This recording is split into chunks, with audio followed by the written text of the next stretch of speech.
مرحبا واهلا وسهلا بكم بهذا الفيديو الجديد من قناة كندا بعيون عربية. واليوم حبيت اعطيكم شرح ملخص وسريع عن طريقة شلون تجي لكندا. اوكي، وهذا الشرح طبعا مو من عندي او مثلا تقول شخص يكذب او هذا الشغلات، لا، عن طريق موقع رسمي Government of Canada، هو الكل بالكل، وانا اعطيكم الموقع وانتو تكتشفوا براحتكم يعني، بس انا حسوي شرح مفصل له فقط.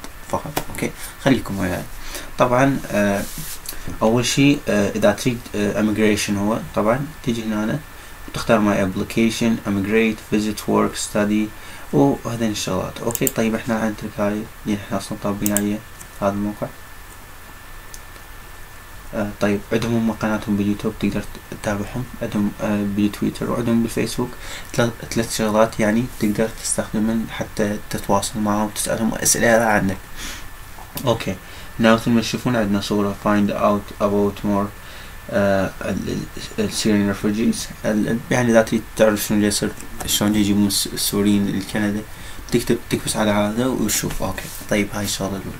الشغلة الثانية تريد تقدم my application، تكبس my application وتشوف تقدم sign in and or create an account, check application status and processing times وهذين الشغلات. اوكي، pay fees and learn about medical and police checks. اوكي، طيب هناك يقولوا لك قدم، سوي account وشوف الجيت راح تدفع، والبوليس طبعا لازم يشوفون انه انت عندك الريكورد مالتك سليم، انه السجل مالتك سليم، ما بي اي يعني شغله مو زينه، مثلا انت تنتمي الى قاعده ارهابيه وهذين السوالف، فهاي مال الابلكيشن.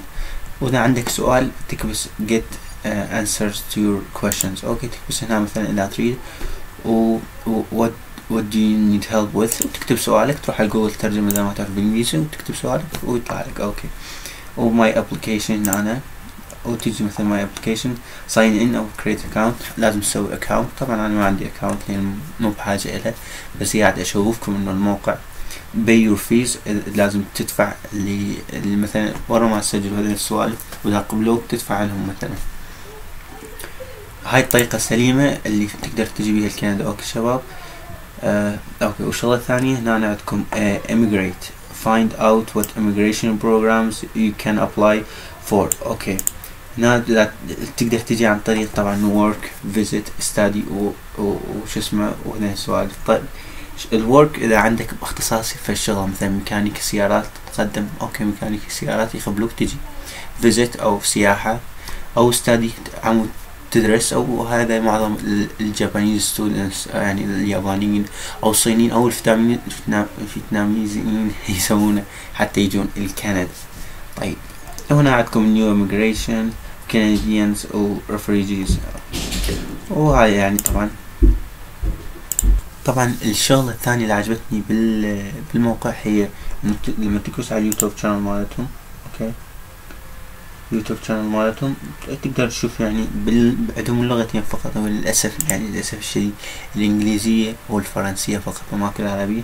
تقدر تشوف إنهم دائما ينشرون عن كندا، وينشرون بعض الأشياء، إنه إذا نزلوا أبديت جديد حتى تقدر تجي لكندا يسوونها، إنه وهاي كندا welcome Syrian refugees I look back، يعني هنا قاعدين يرحبون باللاجئين السوريين. طبعا هذا الشرح الملخص للموقع، حبيت ما اطول عليكم بالشرح، وعلى السريع اعطيتكم الملخص. فاذا عجبكم الفيديو اعطوني لايك، واذا تريدون بعد شرح من هذا الموقع او مواقع ثانية او اي شيء ببالكم سألوني وان شاء الله راح اجاوبكم. وهذا اللي قدرت اساعدكم باليوم، واتمنى الفيديو يعجبكم. السلام عليكم ورحمة الله وبركاته.